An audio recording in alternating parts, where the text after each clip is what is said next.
भारतीय नागरिक सुरक्षा संहिता 2023 जो कि जुलाई 2024 से लागू हो गई, उसमें एक इम्पॉर्टेंट क्वेश्चन है गिरफ्तारी से रिलेटेड।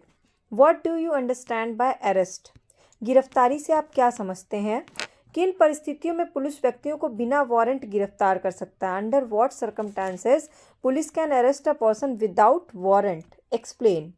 गिरफ्तार व्यक्ति के क्या अधिकार हैं? राइट्स ऑफ अरेस्टेड पर्सन, भारतीय नागरिक सुरक्षा संहिता के अंतर्गत। तो ये क्वेश्चन बिल्कुल नए क्वेश्चन है, क्योंकि ये अभी जस्ट इसी साल ऐड हुए हैं और इसलिए बहुत सारे स्टूडेंट्स को डाउट है कि क्या क्वेश्चन पूछे जा सकते हैं, क्या इंपॉर्टेंट है और क्या आंसर फॉर्मेट होगा। Hello students, welcome back to my class. और आज की क्लास है वीएनएसएस का यूनिट 2 का क्वेश्चन नंबर 1। इससे पहले मैंने यूनिट 1 कवर करवा दिया है, आप चाहें तो उसकी क्लासेस देख सकते हैं। तो इस आंसर की शुरुआत आपको करनी है गिरफ्तारी के अर्थ से।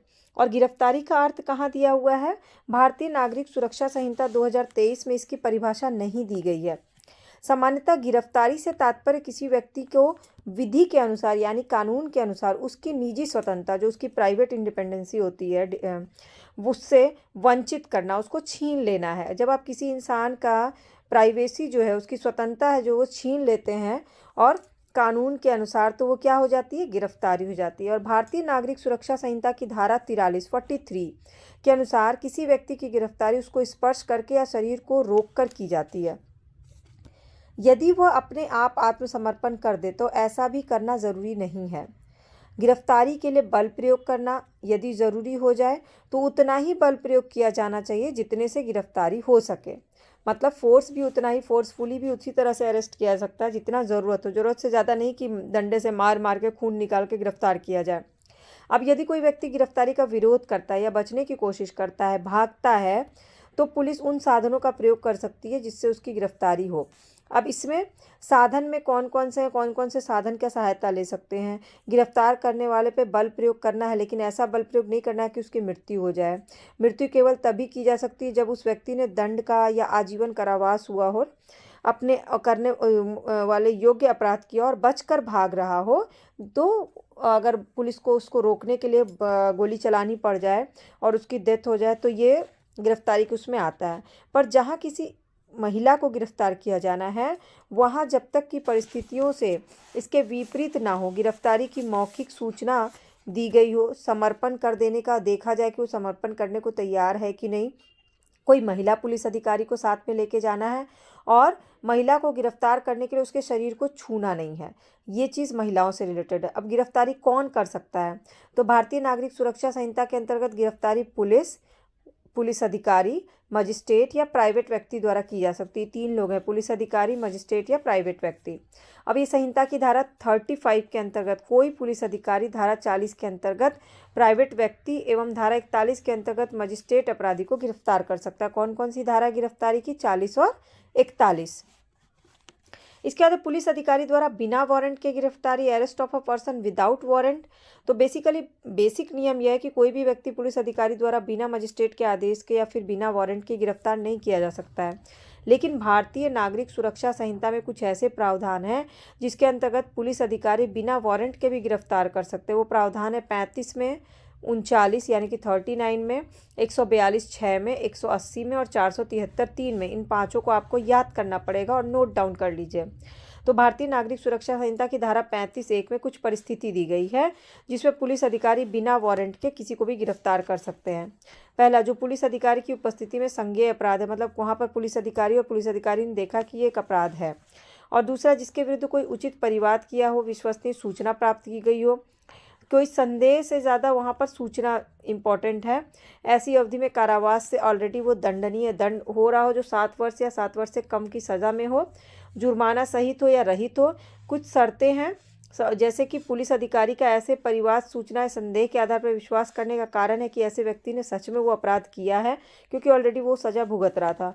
और पुलिस अधिकारी का समाधान हो जाता है कि ऐसी गिरफ्तारी कुछ प्रयोजन के लिए ज़रूरी है, क्योंकि ऐसे व्यक्ति को कोई आगे का अपराध करने से रोकने के लिए तुरंत गिरफ्तार करना जरूरी। जो 7 साल की सज़ा काट रहा है और बीच में ही वो भाग गया तो उसको गिरफ्तार करना जरूरी है, क्योंकि पुलिस को ये विश्वास है, उसको सूचना सही है कि अगर इसको अभी नहीं रोकेंगे तो आगे भी अपराध कर सकता है। अपराध का उचित अन्वेषण करने के लिए और ऐसे व्यक्ति को अपराध के साक्ष्य को मिटाने से रोकने के लिए, चाहे वहाँ वो भाग करके कोई जाकर के साक्ष्य मिटा ना दे, उसे रोकने के लिए भी उसको गिरफ्तार करना जरूरी है। ऐसे व्यक्ति के मामलों में तथ्यों से परिचित किसी व्यक्ति को, हो सकता है कि वो किसी ऐसे व्यक्ति से मिलने जाए जिसको फैक्ट्स का नॉलेज हो केस से रिलेटेड और जाकर के उसको मैनिपुलेट कर सके, तो उसको रोकने के लिए गिरफ्तारी ज़रूरी है। क्योंकि जब तक ऐसा व्यक्ति गिरफ्तार नहीं किया जाएगा उसकी न्यायालय में उपस्थिति जब कभी अपेक्षित होगी सुनिश्चित नहीं की जा सकती। और पुलिस के अधिकारी ऐसे गिरफ्तारी करने के दौरान लिखित में अपने कारण को भी देते हैं, जिसके विरुद्ध यह विश्वसनीय सूचना प्राप्त की गई है कि उसने जो अपराध किया है वो कारावास की अवधि में है, वो दंडनीय अवधि में है और 7 वर्ष से अधिक है या मृत्युदंड हो सकती है। पुलिस अधिकारी को ये सूचना के आधार पर विश्वास करके ही कि वो अपराध कारित कर सकता है। इसके बाद कोई ऐसा व्यक्ति जिसके पास चोरी की संपत्ति के उपलब्ध होने की आशंका है और ऐसे वस्तु के संदर्भ में अपराध कर सकता है। कोई ऐसा व्यक्ति जो एक पुलिस अधिकारी को उसके कर्तव्य पालन के लिए बाधा डालता है। भारतीय सेना, नौसेना, हवाई सेना को छोड़कर भागने वाला कोई व्यक्ति। कोई ऐसा व्यक्ति जो कि भारत से बाहर घटित किए गए किसी अपराध से संबंधित है और भारत में घटित किया गया होता तो अपराध के रूप में उसको दंडनीय माना जाता है। कोई ऐसा छोड़ा हुआ सिद्ध दोष व्यक्ति जो किसी ऐसे नियम को भंग करता है जो आवास को सूचका विषयक है। कोई ऐसा व्यक्ति जिसके गिरफ्तार किए जाने के संबंध में कोई ऐसी अन्य पुलिस अधिकारी द्वारा मांग की गई है जो उस व्यक्ति को बिना वारंट के गिरफ्तार करने के लिए ज़रूरी है। तो इस तरह से ये इतने सारे कारण दिए गए कि क्यों पुलिस। महाराष्ट्र बनाम Christian community welfare council of India, इसमें ये एक वाद है, यदि गिरफ्तार करने वाले अधिकारी को युक्तियुक्त रूप से इस बात का समाधान हो जाता है कि महिला सिपाही की उपस्थिति संभव नहीं है या गिरफ्तारी में देरी से जो अन्वेषण का काम है वो स्लो हो सकता है, तो वो दिन या रात में किसी भी समय किसी महिला सिपाही की अनुपस्थिति के बिना भी गिरफ्तार कर सकता है। ये केस बहुत इंपॉर्टेंट है। महाराष्ट्र बनाम Christian community welfare council of India. धारा 35(2) के अनुसार धारा 39 के उपबंध के अधीन रहते हुए ऐसे किसी व्यक्ति को जो किसी अपराध से संबद्ध है और जिसके विरुद्ध कोई वाद किया गया है और उससे विरुद्ध जानकारी भी प्राप्त हो चुकी है, तो सिर्फ उस जानकारी से प्राप्त अगर संदेह हो रहा है तो मजिस्ट्रेट के किसी वारंट के सिवाय गिरफ्तार नहीं किया जा सकता है। अब व्यक्ति भी बिना वारंट पुलिस अधिकारी द्वारा गिरफ्तार किए जा सकते हैं, लेकिन कब बिना वारंट के गिरफ्तार किए जा सकते हैं? एक तो नाम और निवास स्थान बताने से इनकार करने पर गिरफ्तारी, ये है धारा 39(1). इसमें क्या है 39(1) और 39(3) में कि ऐसा व्यक्ति जिस पर विश्वास करने का कारण है कि असंज्ञेय अपराध किया, मतलब ऐसा अपराध जो असंज्ञेय है और वो पुलिस अधिकारी के पूछने पर अपना नाम और पता बताने से भी मना कर दे रहा है या गलत नाम बता रहा है या गलत पता बता रहा है, तो क्या होगा उसमें बिना वारंट के पुलिस उसे गिरफ्तार कर सकती है। दूसरा है संज्ञेय अपराध का किया जाना रोकने के लिए गिरफ्तारी, धारा 170। कोई भी पुलिस अधिकारी जिसे किसी संज्ञेय मतलब कोई अपराध के बारे में ज्ञान है, संज्ञेय वाले व्यक्ति को मजिस्ट्रेट के आदेश के बिना और वारंट के बिना गिरफ्तार कर सकता है अगर ऐसे अधिकारी को लगता है कि उस अपराध का किया जाना किसी अन्य तरीके से नहीं रोका जा सकता। कोई ऐसा अपराध होने वाला है और पुलिस अधिकारी को पता चल गया कि अगर हम इसको गिरफ्तार नहीं करेंगे तो ये अपराध हो जाएगा, तो उस अपराध को रोकने के लिए गिरफ्तारी अगर करना हो तो बिना वारंट के कर सकते हैं। उन्मोचन के सशर्त आदेश के निरस्त किए जाने पे बिना वारंट की गिरफ्तारी धारा 142(6) में है। अब इसके अनुसार जब किसी व्यक्ति का उन्मोचन किसी शर्त पे किया गया और व्यक्ति ऐसी शर्तों को पूरा नहीं करता है तो धारा 136 के अधीन किसी मजिस्ट्रेट द्वारा पारित आदेश की दशा में जिला मजिस्ट्रेट या अन्य मामलों में मुख्य न्यायिक मजिस्ट्रेट ऐसे उन्मोचन के आदेश को रद्द कर सकेगा। जब उपधारा 5 के अधीन कोई आदेश रद्द किया जाए तो व्यक्ति उपधारा 6 के अंतर्गत किसी पुलिस अधिकारी द्वारा वारंट के बिना गिरफ्तार किया जा सकता है। चौथा है दंड आदेश का निलंबन या परिहार रद्द होने पर गिरफ्तारी, धारा 473 और 473(3). ऐसे व्यक्ति जिसके दंड आदेश का निलंबन या परिहार किया गया था सरकार ने रद्द कर दिया और पुलिस अधिकारी द्वारा वारंट के बिना गिरफ्तार किया जा सकता है। गिरफ्तारी तो हो गई, लेकिन गिरफ्तार व्यक्ति के अधिकार क्या है, राइट्स टू अरेस्टेड पर्सन क्या है? तो जब किसी व्यक्ति को किसी अपराध में वांछित होने पर उसकी गिरफ्तारी की जाती है। तो गिरफ्तारी के बाद उसको कुछ अधिकार हैं, जिसके बारे में भारतीय संविधान और दंड प्रक्रिया संहिता दोनों में उपबंध किया गया है कि गिरफ्तार व्यक्ति के पक्ष में उसको क्या क्या अधिकार मिलेंगे। सबसे पहले गिरफ्तारी के आधार को जानने का उसको अधिकार है धारा 22(1) के तहत, कि उसको कस्टडी में गिरफ्तारी के आधार पर बिना कस्टडी के निरुद्ध ना रखा जाए।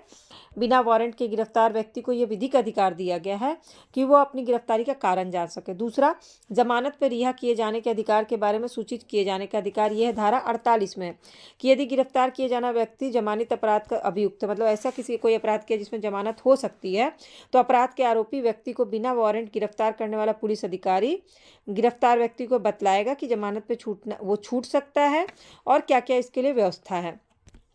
तीसरा, गिरफ्तार करने वाले व्यक्ति का नामित व्यक्ति को गिरफ्तारी आदि की सूचना देने का दायित्व धारा 48(1) में, जिसमें कोई गिरफ्तारी करने वाला प्रत्येक पुलिस अधिकारी या गिरफ्तारी करने वाले किसी अन्य व्यक्ति का दायित्व होगा कि ऐसी गिरफ्तारी तथा उस स्थान पर जहां गिरफ्तार व्यक्ति को रखा गया है के संबंध में तत्काल गिरफ्तार व्यक्ति के मित्रों को, संबंधियों को उसको जाके इन्फॉर्मेशन दे, सूचित करे, क्योंकि पुलिस अधिकारी का ये कर्तव्य है कि गिरफ्तार व्यक्ति के द्वारा बताए गए गिरफ्तार व्यक्ति जिसका भी नाम बता रहा है उस नाम तक उस सूचना को पहुंचाया जाए कि फलाना व्यक्ति जो है वो गिरफ्तार हो गया। ये पुलिस का कर्तव्य है और गिरफ्तार व्यक्ति को ये अधिकार मिला हुआ है।